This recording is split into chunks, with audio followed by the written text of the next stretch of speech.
Hi, Kadir Kitty. Sa bapos manok, uy. Magribanda ko sa akong mother, dear.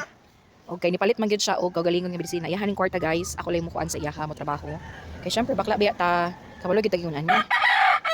And kaduha na di ko nagriban sa akong mama. Ako gyud ang kinaunahan nga naka-virgin sa buhok sa akong mama. Di ba? Ready na ang gamit kani siya. Pang motor man ta ni pero ako na siyang gamiton pang plansa o himain ka ng kamot. Dili mong plansa, blower. Order ako mother.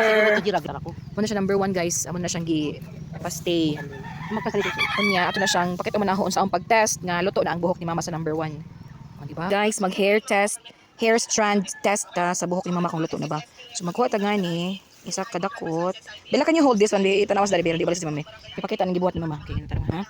So kani siya, guys, ato ni siyang ibuhol. Ibuhol din ako siya nga naon ako. So dito sa tunga dapit kay yung sa babaw nipis na siya grano. So dili ta magbuhol sa babaw. Tarong na ka.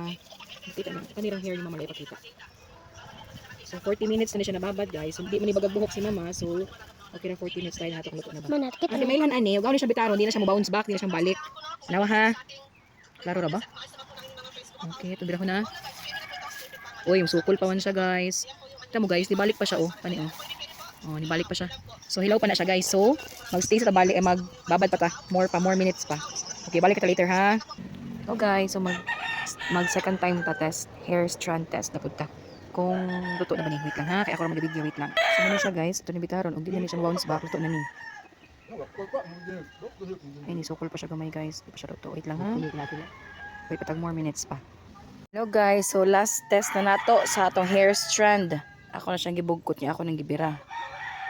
As you can see, wala na siya ni balik, guys. Time to wash.